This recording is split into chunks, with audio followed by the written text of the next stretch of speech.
Hey guys, I thought I'd record the second version of The Fear of Programming, and since the first one got, well, people liked it, and I liked it, so I thought I'd continue and talk about the methods to overcome this fear and how it's going to be like when you finally get into programming and you already understood that you're unaware of what's going on, you're a noob, and all of that, and you still want to program. It doesn't mean that you should feel this way and then quit while you're ahead because you're never gonna reach there. No, you should believe that you will reach there, but just given the correct mindset at the beginning. So given that correct mindset in the first video, the first thing you have to realize about any task or any profession that you're gonna go into or any goal that you've set out to achieve in your life is going to demand your whole self. So you cannot be doing this on the weekends only and then suddenly become so good that you make millions out of it. Nothing happens this way. You will never achieve anything significant this way. You have to put a lot from your own self to get back from the thing you're trying to do. Unless you do that, it will not give you anything. Because millions of people every day try half-heartedly to do things. They cannot all get what they want. The significant returns and the real fruits of labor are for those who are willing to sacrifice a lot for it. And they will get a big return.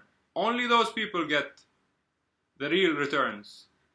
The people who are not willing to sacrifice will not get anything significant. If you put this much, you will get this much, if not this much. If you put this much, you'll get this much, if not this much. So that's what I think is a rule in life, to my knowledge. That being said, you're going to have to sacrifice a lot to become good in the end. This means that you have to realize nothing is done in an hour. And just because it's not done in an hour doesn't mean it's not doable. The more I worked on programming, the more I programmed, the more I coded, the more I realized that with time, I used to think many things were not solvable. Because in my mind, I used to run to the idea that you can't solve it. It's just choose something else. Choose a different task. So you settle for less and less and less. And the outcome of the whole program or the whole effort that you're doing becomes less. Because you settled on many different points. Why did you settle? Because it was more difficult than you expected. So say you want to print out a line on the screen. That's all you want to do. That's pretty easy. That's how programming starts. But even in that area, you get the usual errors which are related to the environment. So you don't have the version of Python that you were expecting in the book. And you have to go search for the version. The difficulty has started. First it was just write this line of code, just like the book said. Now you have to deal with the environment. Do you have the right text editor? Which text editor should I choose? These are all excuses and hurdles that you've either created or come up against, but you've made them into independent hurdles so that you'd run away from the main objective.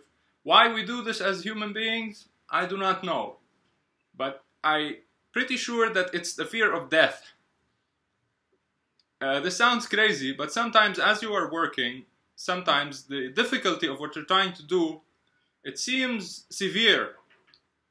You feel in danger as a person. You feel that if you fail, like everything's gonna crash down or something bad will happen to you if you can't solve this.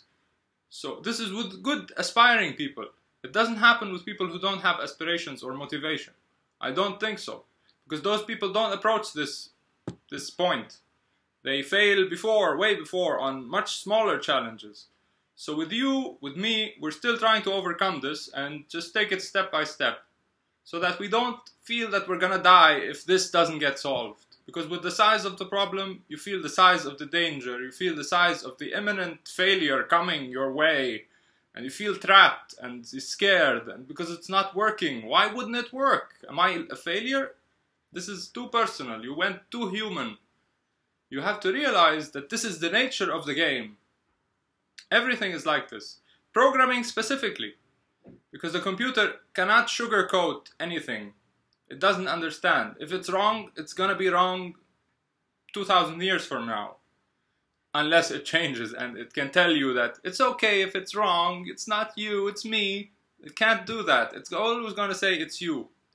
So you have to get over that and understand that even this, the Hello World program, can go wrong. It doesn't mean you're bad, it doesn't mean it's difficult, it's just these things happen. It's not personal. It's just life. It's not personal. You don't suck if you can't write a Hello World program. You suck when you can't write a Hello World program and give up. That's when you suck. You don't suck if you have a difficulty. You suck when you have a difficulty and you don't attempt to fix it. So this is part of the game. But the more you code, you realize that more things are solvable. To you, at that stage, Hello World was unsolvable. When you did it, you can definitely do another Hello World, no problem. On to the next problem.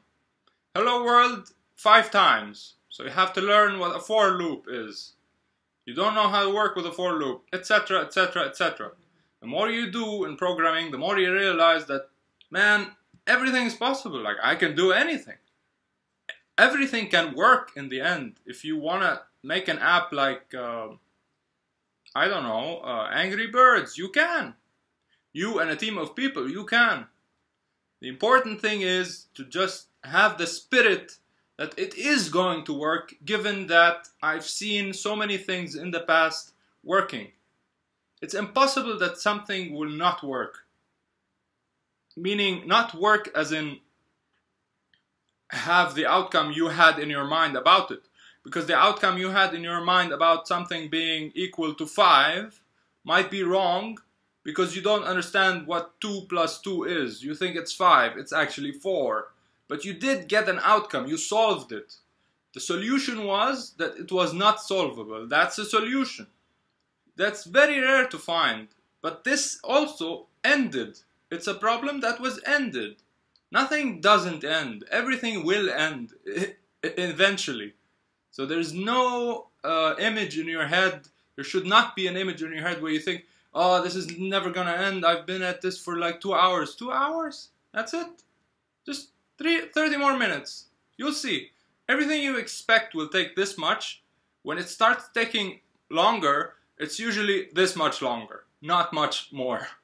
That's it. Everything you think is like just half the time added to it. When it starts not working, it just means that it needs just a little more. And this is the area where people quit. This is the place where people stop trying. And they go for less correct solutions. And they start to settle. And do things that they didn't want to do in the first place. So this is a very powerful mentality that you have to get into. You have to believe that it's not personal. That it will get solved in the end, given enough time. You're not going to spend 3 months over it. It's going to take the original amount that you expected, plus a little more. Just 2-3 more hours out of a task that needed 6 hours or something. Or 30 more minutes for a task that you thought needed 1 hour. That's it. Those 3 things will help you get into the mindset that I'm not going to die if I spend more hours. I'm not gonna die. You're not gonna die. Silly as it sounds, deep inside somewhere, someone thinks that you're gonna be in danger, in physical danger, if this doesn't work. That's just unreal. It's never gonna happen. Everything will be solved given enough time. That's the issue. You cannot go get ice cream. You cannot go out with your girlfriend this time. But when it is solved, you have to put this time. When it is solved and you put the time and you don't see your girlfriend for just 1 more hour and you then solve it and go out, the feeling you get out there will be really, really great. You feel like you achieved something, you fulfilled something from zero to finish. So there will definitely be a payoff when you put the time and put the effort to do this. It's not going to be easy. Nothing is. And in the next video, I'm going to talk about the method of overcoming this fear and getting into the code, not specifically and technically, because there are tons of other videos that can do that for all the languages you can think of on YouTube. But I'm going to talk about the mentality you have to think about, you have to have when thinking about problems, how to break them down, and you're gonna definitely be using this method at every step of those problems that you're gonna face. Otherwise, you are gonna fall into the mental trap, which starts to tell you that you're a loser, you're not meant for this, you're never gonna get better, this guy is so much ahead of you, you're so far behind, you're already 28, Mark Zuckerberg was 25, I don't know what age he was. You're gonna fall victim to all of these things and probably quit, maybe, or become poor in confidence. You can still do it, you can still go and program, but if you don't have the confidence, it's all here, there is nothing else. There's nothing else. So if you have less confidence, you are still gonna be able to program, but you won't be reaching for the highest fruits. You'll take the low-hanging fruit every time because you don't believe that you are worthy, you don't believe that you have what it takes. It really deteriorates your whole ambitious process and you start to become a mediocre programmer. When you were actually meant to be 150%, you are now at 30% because of how you think about what you're doing and how you see yourself while doing what you're doing. So until the next video, that's it. See you then.